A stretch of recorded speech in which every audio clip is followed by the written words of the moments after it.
Halo, assalamualaikum warahmatullahi wabarakatuh. Waalaikumsalam warahmatullahi wabarakatuh. Ini adalah podcast pertama kita ya dengan Bapak Sehan selaku guru olahraga di SMK Kebon Jeruk ya. Ya. Nah, untuk hari ini pertemuan pertama ya, kita akan membahas sedikit mengenai olahraga. Nah, kira-kira untuk pandemi seperti saat ini, olahraga seperti apa Pak Sehan yang harus kita lakukan? Baik, untuk para pemirsa yang saya hormati dan saya tambahkan, pada saat ini kita masih dalam suasana prihatin bersama, di mana situasi pandemi masih menimpa di seluruh dunia, bukan cuma Indonesia saja tapi seluruh dunia. Perlu kita mewaspadai juga, dan yang perlu kita sikapi bersama adalah bagaimana cara kita menjaga imun kita, menjaga kekebalan tubuh kita. Tentunya mengkonsumsi makanan-makanan yang dapat memberikan kekebalan pada tubuh kita, sehingga kita tidak mudah untuk terjangkit virus tersebut. Kira-kira demikian. Mengenai ini kan PJOK ya Bapak ya? Iya, PJOK. Apa SMA Kebon Jeruk ini, pentingnya olahraga itu buat kesehatan tuh apa aja gitu Pak? Ya tentunya dengan olahraga kan kita bisa menguatkan tubuh kita, dapat memancing energi kita, sehingga energi yang muncul dari tubuh kita itu dengan sendirinya itu dapat menangkal segala sesuatu yang dapat masuk ke dalam tubuh kita. Dibandingkan dengan orang yang malas olahraga itu mudah untuk terkena atau terserang penyakit, kira-kira demikian Pak. Terus di situasi pandemi seperti ini, bagaimana cara Bapak mengajar gitu, untuk pelajaran seperti PJOK ya? Ya. Kalau sebelumnya kita memang belajar secara langsung tatap muka, tapi karena dunia lagi prihatin, negara kita juga demikian, tentunya kita harus benar-benar memperhatikan hal-hal yang dapat berakibat kurang baik pada tubuh kita, terutama bagaimana biar kita itu tetap sehat. Tentunya kita harus menjaga jarak. Dengan menjaga jarak, insya Allah kita itu jauhkan dari segala sesuatu yang dapat memberikan dampak penularan daripada COVID tersebut. Tentunya kita dalam pembelajaran ini tidak seperti sebelumnya, artinya sebelum corona itu menimpa dunia. Tentunya kita sekarang dituntut untuk bisa belajar secara daring, artinya belajar online. Tentunya ini adalah bukan hal yang mudah untuk menyampaikan pelajaran kepada anak didik kita, kepada siswa kita. Tentunya membutuhkan dana yang cukup besar, membutuhkan kesabaran, membutuhkan kerjasama dari semua elemen yang ada. Kira-kira demikian. Terus di pandemi seperti ini, olahraga seperti apa yang dianjurkan gitu ya? Olahraga yang paling tepat adalah olahraga bisa jogging ataupun gerakan-gerakan ringan, sehingga stretching, melemaskan otot-otot, kemudian yang dapat meningkatkan daya tubuh kita. Jadi ada keseimbangan antara tenaga yang keluar dengan tenaga yang masuk, ataupun tenaga yang tersimpan dalam tubuh kita. Artinya harus seimbang gitu ya? Ya, harus seimbang. Jangan Nah, sampai kita senang olahraga tanpa memperhatikan lingkungan kita, tanpa memperhatikan tenaga yang keluar, sementara bahaya mengancam kita. Gitu kira-kira. terus sikap Bapak mengajar gitu ya, sikap anak-anak gitu gimana ya? Sampai hari ini sih mereka sangat antusias ya. Antusias dalam pengertian mengikuti mata pelajaran walaupun secara daring, mereka ikut. Nah, dengan mereka itu ikut pelajaran olahraga, mereka juga dituntut untuk bisa mencari alternatif lain bisa mengambil dari Google ataupun bisa mengambil dari pelajaran lain ataupun dari televisi ataupun dari YouTube ataupun dari video yang tentunya di situ banyak mata pelajaran yang sangat menunjang dengan diarahkan oleh guru sebagai pemandunya. Terus bagaimana sikap menghadapi siswa yang dikatakan sekarang kan mulai jenuh nih anak-anak. Gimana tuh menanganinya, Pak? Iya. Rata-rata di masa sekarang itu siswanya merasa bete, merasa jenuh, sehingga saya dalam menyampaikan materi pembelajarannya itu kadang bervariasi gitu. Manakala situasinya memungkinkan, kita mengadakan semacam olahraga kecil. Itu pun diatur secara terjadwal, artinya misalkan dalam 1 minggu, misalkan satu kelas itu kita ambil misalkan 2 atau 3 untuk diajak stretching ataupun gerakan-gerakan ringan, sehingga itu paling tidak mereka itu menghilangkan rasa jenuh. Sehingga kalau anak itu di rumah kegiatannya monoton, tidak ada perubahan, kan mereka bete. Pasti. Dengan bete, kemudian dengan jenuh, itu justru dapat mengancam imun mereka itu sendiri. Sehingga perlu diadakan semacam gerakan-gerakan ringan. Memang imun itu faktor yang paling menentukan ya untuk saat ini itu, Pak ya. Pasti itu. Terus jika ada anak yang tidak mengikuti pelajaran gitu, Pak, bagaimana cara atau solusinya gitu, Pak, untuk menangani siswa-siswa demikian? Siswa yang tidak memiliki nilai ataupun tidak mengikuti pembelajaran secara daring, itu kita berikan ataupun arahan untuk bisa mencari pelajaran-pelajaran di YouTube. Misalkan saya perintahkan untuk coba kamu cari YouTube yang berkaitan dengan gerakan ataupun kegiatan olahraga bola besar umpama. Nah, di situ anak itu bisa mencari tentang kegiatan bola besar, misalkan sepak bola, basket, kemudian volleyball, kemudian volleyball ataupun bulu tangkis, itu bola-bola kecil. Sementara gerakan-gerakan yang lainnya misalkan senam lantai. Senam lantai ini meliputi banyak sekali. Di situ ada roll depan, ada roll belakang, kemudian ada senam irama dan sebagainya. Ya, karena kita tahu bahwa anak kita itu sebetulnya kepengen tahunya itu besar. Cuman kadang-kadang sarana dan prasarannya itu kadang-kadang kurang memenuhi seperti itu. Terus untuk rencana awal tahun ini kan kita akan mengadakan tatap muka ya. Iya. Akan tetapi tidak bisa. Itu gimana menghimbau anak-anak supaya tidak tambah bete gitu ya. Iya.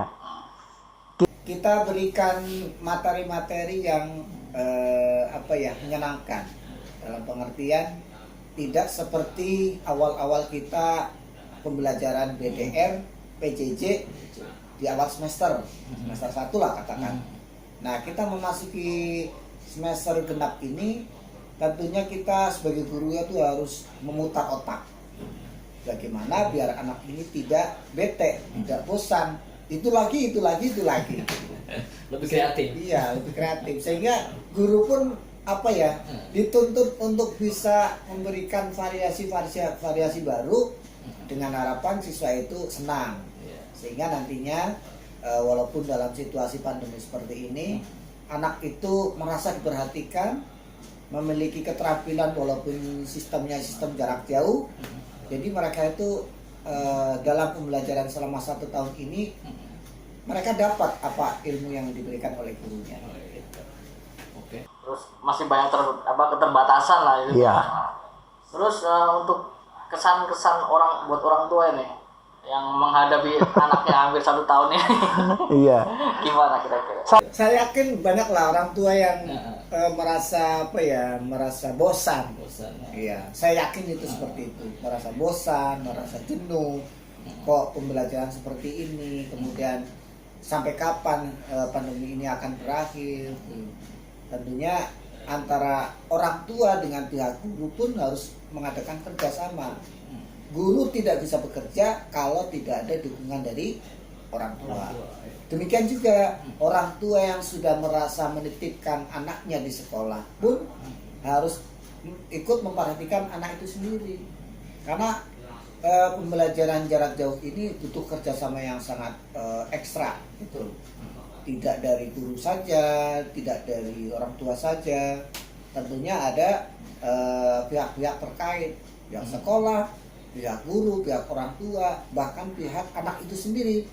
Karena yang menjadi objek pelakunya ini atau subjek pelakunya ini adalah ya anak itu sendiri. Iya, kalau anaknya tidak mau belajar, siapa yang mau diajar? Sementara kita guru ditugaskan untuk mengajar anak itu.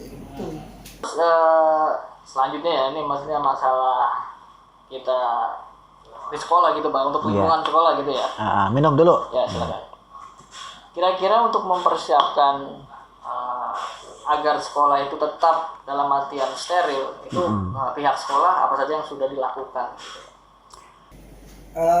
Sesuai dengan anjuran dari pemerintah, terutama pemerintah DKI Jakarta, bahwa di masa pandemi ini sekolah itu harus memperhatikan beberapa protokol-protokol kesehatan. Di situ harus disiapkan hand sanitizer untuk cuci tangan, kemudian memakai masker, kemudian penyemprotan desinfektan di masing-masing ruangan. Itu harus dilakukan, Pak. Karena apa? Virus itu sukanya di daerah-daerah yang lembab. Ya. Dan virus itu sangat tidak suka di tempat-tempat panas. Sehingga dengan diharapkan pihak sekolah memberikan atau menyemprot di ruangan-ruangan ataupun tempat-tempat yang biasanya dipakai oleh anak itu, sehingga virus tersebut bisa paling tidak terkurangi, syukur banget bisa terbasmi. Terus untuk berkala biasanya kan untuk perawatan ya, dalam artian penyemprotan itu berapa kali dalam 1 bulan atau dalam waktu berapa lama gitu? Yang baik itu setiap hari, yang baik. Tapi kan kita juga ingat kepada keterbatasan, karena obatnya, kemudian tenaganya, kemudian alatnya itu sendiri juga. Ya kita harus bisa mengkondisikan lah. Artinya penyemprotan itu dilakukan secara rutin. Bisa dalam 1 minggu apa 2 kali, apa 3 kali. Yang penting kita tetap memperhatikan kesehatan itu sendiri demi menjaga kesehatan baik pihak guru, karyawan, atau semua sivitas yang ada di sekolah tersebut. Terus untuk prosedur dalam artian ketika di sekolah ada tamu itu bagaimana caranya? Ya. Setiap tamu yang hadir di lingkungan sekolah, tentunya kita sudah menyiapkan petugas-petugas. Satgas yang sudah dilengkapi dengan alat-alat yang sudah disiapkan pihak sekolah, baik itu termograf, yaitu pengukur suhu, sehingga jika terdapat tamu yang suhunya melebihi dari 37 ke atas, maka tamu tersebut dilarang untuk melanjutkan langkahnya, ataupun disuruh pulang. Disuruh pulang, karena dikhawatirkan suhunya itu dapat berpengaruh kepada orang-orang yang ada di situ. Karena batasnya itu kurang normal. Normalnya adalah di bawah 37. Kalau misalkan 33, 34, 35, 36 itu aja sudah sangat mengkhawatirkan gitu. Sehingga dengan petugas yang sudah kita latih, sudah kita siapkan, bisa mengantisipasi penularan COVID tersebut. Dalam tahun ini kan rencana emang ada tatap muka nih. Akan tetapi kan memang dari pemerintah Belum siap. Belum siap dalam artian masih tinggi lah ya. Untuk data COVID itu masih tinggi. Nah, kira-kira poin-poin apa saja sih kemarin yang disampaikan itu, Pak? Beberapa hari yang lalu dari Dinas DKI Jakarta, khususnya Dinas Pendidikan Jakarta, berencana di awal semester genap ini di bulan Januari masuk.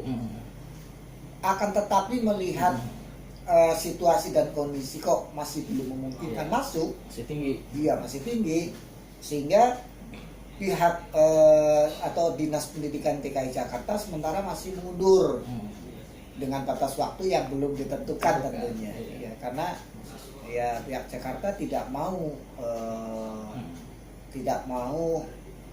mengambil resiko dan tidak mau kerepotan dengan penularan COVID ini. Karena kan sangat bahaya ketika Iya, bahaya. COVID-nya terlalu tinggi, sedangkan rumah sakit sendiri sudah tidak bisa menampung. Ya. Daya tampungnya udah berkurang. Ya, itu akan sangat riskan. Nah, Iya. terus untuk menanggapi kira-kira kan orang tua mungkin ada yang nyinyir ya, Iya. dalam artian, wah ini kan saya udah bayar ke sekolah tapi anak saya nggak pernah diajar gitu kan. Iya. Itu bagaimana menyikapinya? Jujur aja ya, pihak sekolah itu terutama guru-gurunya itu secara jujur aja itu tidak tinggal diam. Betul. Jadi walaupun gurunya itu tidak datang ke rumah tapi kan tetap belajar. Iya, tetap memberikan Iya, tugas. tetap memberikan tugas-tugas walaupun daring ataupun secara daring dari jarak jauh. Tentunya antara kewajiban siswa untuk membayar apa itu jujur aja SPP ataupun keuangan lain itu memang sudah kewajiban siswa, kewajiban orang tua. Iya. Orang tua yang siap menyekolahkan anaknya ya berarti siap untuk menanggung biayanya. Itu. Jadi kalaupun ada yang mengatakan demikian ya menurut kita tidak pas. Karena guru pun walaupun di rumah tetap belajar, tetap memberikan tugas-tugas kepada anak itu sendiri. Nah, timbal baliknya sekarang adalah siswa itu ketika menerima tugas dari guru ya dikerjakan. Karena bikin soal itu nggak susah atau nggak gampang. Betul. Iya. Karena guru membuat soal itu kadang-kadang sampai tidak tidur, memikirkan ini kira-kira anak bisa ngertiin apa tidak, kemudian besok dikumpulkan apa tidak. Saya kira demikian. Jadi guru justru tidak tenang di rumah karena merasa kewajibannya belum tersampaikan. Jadi guru berkewajiban memberikan pembelajaran, siswa menerima pembelajaran. Terus bagaimana sekarang untuk peranan orang tua ya di masa pandemi seperti sekarang ini? Peranan orang tua sebetulnya sangat vital ya, karena mau tidak mau zaman itu sedang dituntut untuk kesana. Artinya Tuhan Yang Maha Esa Allah SWT itu memberikan ujian cobaan di atas dunia ini sebetulnya memperingatkan kepada manusia untuk berpikir kenapa hal ini terjadi, terus bagaimana harus kita lakuin. Nah, orang tua yang ada di rumah saat pandemi ini berlangsung atau sedang melanda dunia, khususnya anak-anak kita, orang tua harus berpikir sangat keras dalam hal misalkan materi, kemudian dukungan dan sebagainya. Ataupun orang tua itu memang harus benar-benar melek ipteknya, teknologinya. Sekarang yang jadi masalah ketika anak itu diberikan pelajaran secara daring, ini anak ini bisa mengikuti apa tidak? Bisa mengikuti dalam pengertian pulsanya ada apa tidak? Kemudian paketannya mencapai apa tidak? Kemudian ketika anak ini minta petunjuk pada orang tua bisa apa tidak. Jadi antara siswa dengan orang tua memang harus bekerja sama. Dan mau tidak mau orang tua harus melek ipteknya. Iya, kalaupun orang tua ada yang tidak tahu, ya mau tidak mau orang tua harus belajar. Seperti itu. Ada tuntutan ya. Iya, tuntutan. Tuntutan teknologi ya. Nah, dalam artian teknologi itu nggak bisa dilawan ya. Nggak bisa. Iya. Nah, terus COVID itu mungkin sebagian besar orang menganggapnya mungkin Sepele, negatif ya, iya. negatif dan sepele. Ya, dalam artian kita negatif lah. Iya. Mungkin cuma susah aja kita akses kemana-mana nggak bisa gitu. Tapi ada sisi positifnya gitu Pak. Iya. Kira-kira apa aja gitu sisi positifnya dengan adanya corona ini gitu. Segi positifnya itu apa ya? Jadi setiap perilaku kita itu dihitung benar-benar matang. Iya. Misalkan kita mau pergi kemana misalkan, kita berpikir ulang dulu. Kita mau ke sana, kira-kira di sana itu ada nggak calon-calon penularan? Sehingga dengan adanya pandemi ini orang itu akan berpikir sangat sensitif, sangat berhati-hati. Dengan kehati-hatian itulah kita akan bisa menjaga kita diri sendiri. Kemudian apa ya, kebersihan itu Dijaga. dijaga Iya, dijaga. Serta menjaga jarak. Jangan sampai kita misalkan jalan-jalan nggak taunya di sana ada pandemi yang sedang mengancam, sementara kita santai-santai nggak taunya sampai rumah terdeteksi atau OTG. Ya, orang tanpa gejala itu yang berbahaya begitu Pak. Betul. Iya. Kita merasa bersih, akan tetapi kita malah menyebarkan gitu. Iya, menyebarkan. Ini justru yang sangat dikhawatirkan oleh pemerintah demikian. Karena kita merasa sehat, merasa tubuh kita kuat, kemudian kita melibatkan diri di antara mereka, yang namanya kekebalan tubuh manusia kan terbatas. Betul. Itu ada sisi-sisi lain yang dapat mengancam orang itu sendiri, sehingga di pihak lain, sisi lain dia kuat, tapi kan sisi lain dia lemah. Sehingga bagaimana langkahnya? Ya berhati-hati, mengkonsumsi makanan yang vitamin, mengkonsumsi makanan-makanan yang dapat menghalau atau mengkat daripada virus itu sendiri. Informasi aja maksudnya dalam artian kira-kira ya di sekolah maksudnya selama pandemi ini ya, kira-kira guru-guru itu ada yang hadir atau sama sekali kosong atau gimana Pak?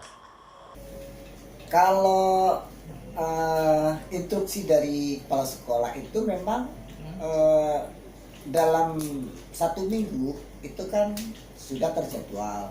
Itu misalkan ya kita ikuti jadwal normal, artinya manakala si guru itu butuh ke sekolah untuk mengambil atau menginstruksikan kepada siswa untuk melakukan atau mengerjakan tugas berupa daring, ya ada juga sih yang datang. Iya.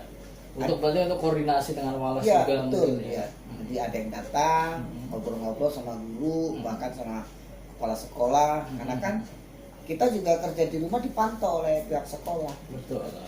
Jadi dalam artian nggak asal-asalan ya. Iya. Terus metode pembelajarannya kan banyak yang bervariatif gitu Pak. Apa aja kira-kira kalau di SMA Penjeruk ini? Di SMK Penjeruk itu yang sudah berjalan ya ada yang pakai sistem classroom, ada yang pakai Google Drive atau Google Form. Ya tergantung gurunya lah. Enakan yang mana, mau classroom atau Google Form atau Google Drive gitu. Ya alhamdulillah sampai hari ini bisa berjalan dengan baik. Dan siswa pun bisa mengikutinya. Berarti siswa SMK Penjeruk itu memang pinter-pinter. Mantap sekali. Siap. Terus selama pandemi ini kira-kira ada yang sakit atau gimana Pak dari sekolah SMA Penjeruk ini? Iya.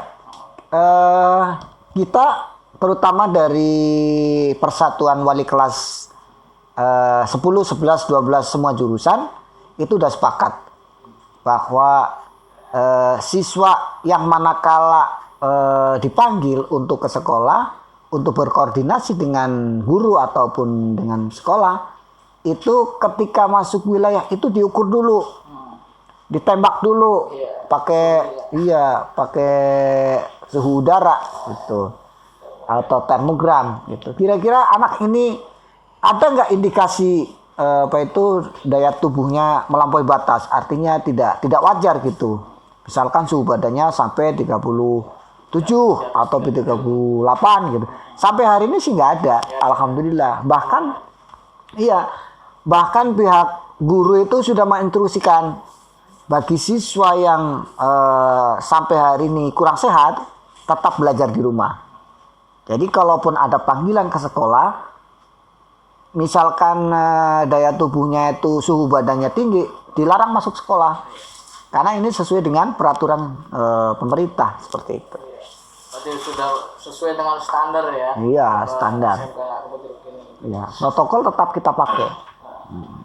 Terus kira-kira ada cerita lucu apa kira-kira dari anak atau keluhan lah ya, keluh kesah ini dari anak-anak tentang pandemi corona seperti sekarang ini Iya. kan.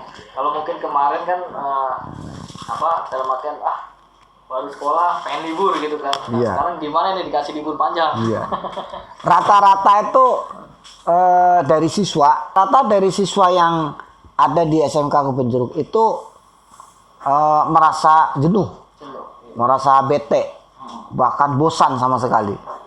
Rata-rata itu juga kepengen sekolah.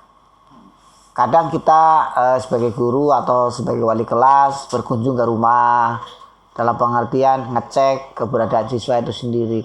Dan siswa itu sendiri mengeluh, kapan Pak masuk Pak? Kita udah bete nih Pak, udah capek, bosan di rumah. Saya udah kangen sama teman-teman saya Pak. Ayo dong Pak masuk. Itu nyanyian anak-anak seperti itu Pak.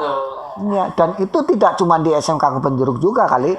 Seluruh SMK, bahkan dari tingkat SD, TK, SD, SMP, SMK, ataupun perguruan tinggi barangkali semuanya itu udah pengen masuk karena udah bosan di rumah.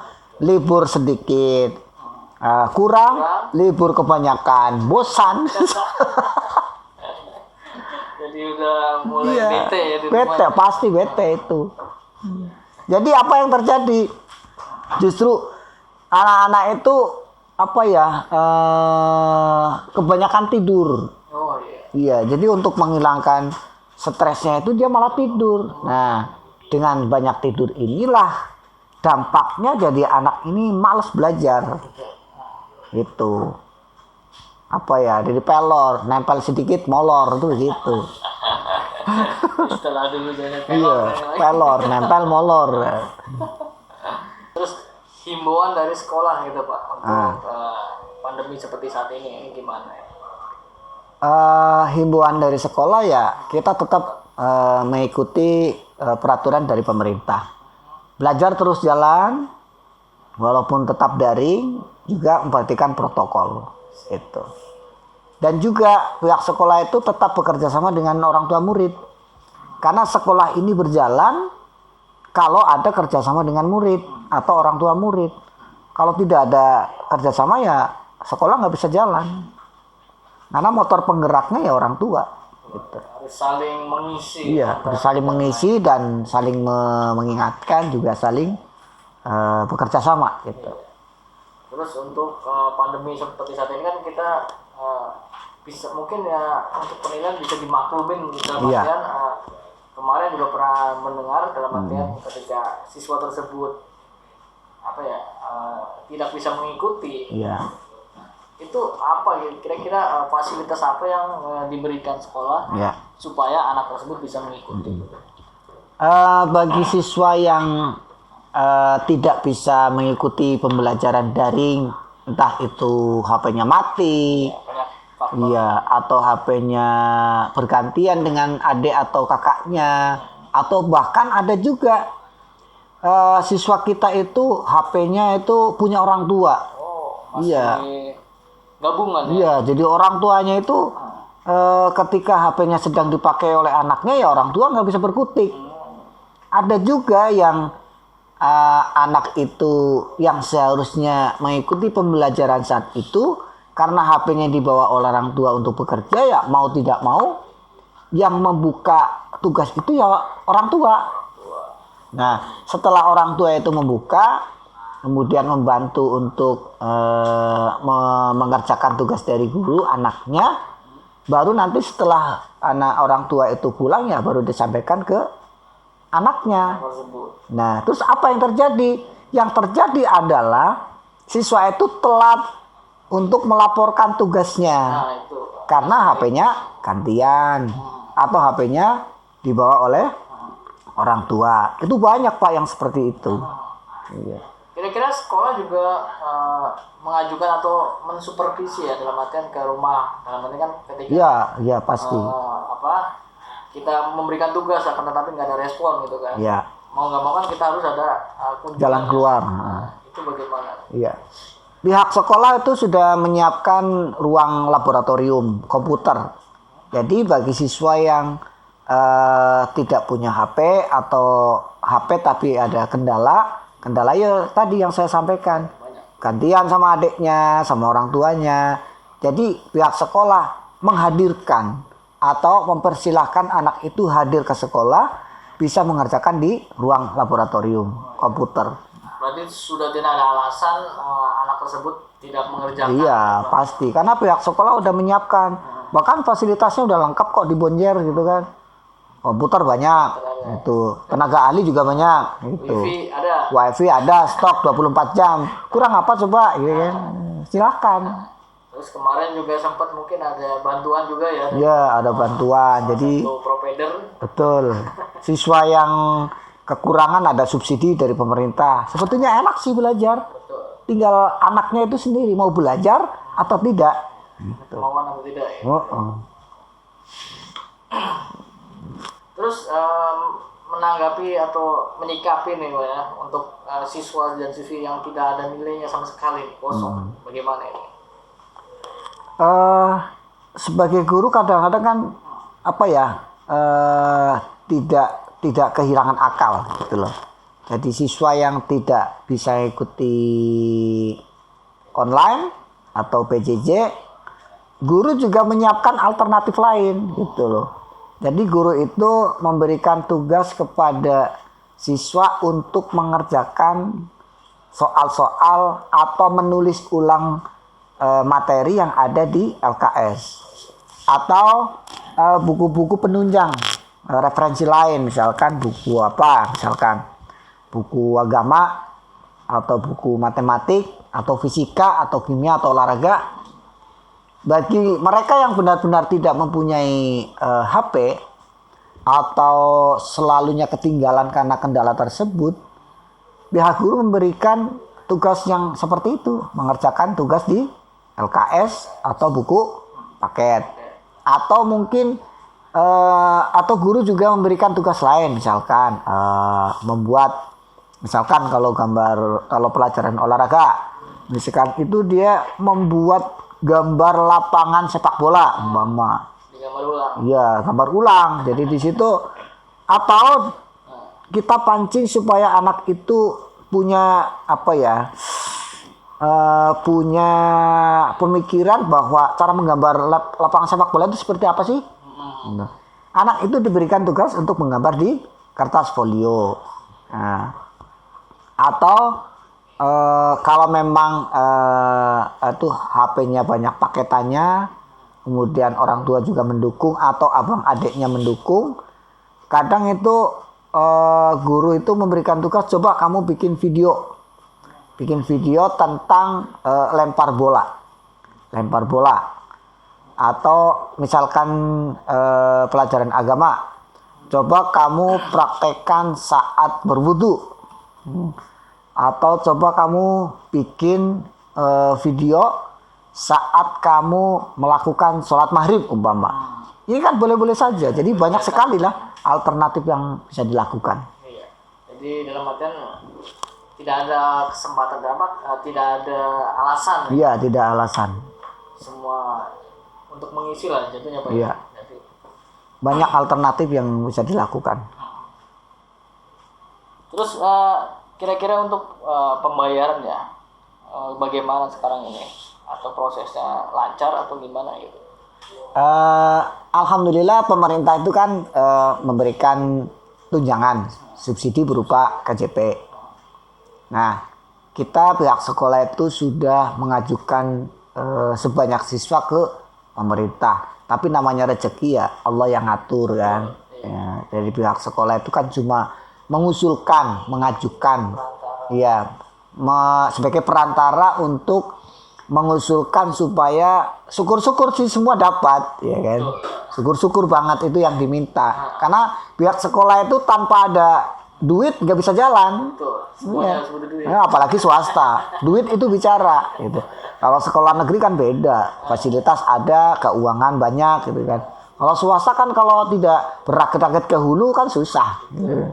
Ya jadi, nah bagi anak yang mendapatkan KJP tentunya dana KJP itu memang kan diwajibkan untuk membayar keuangan sekolah, ya kan?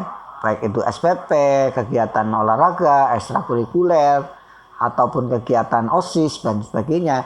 Itu KJP yang diterima oleh anak tersebut ya mau tidak mau harus dibayarkan ke sekolah gitu.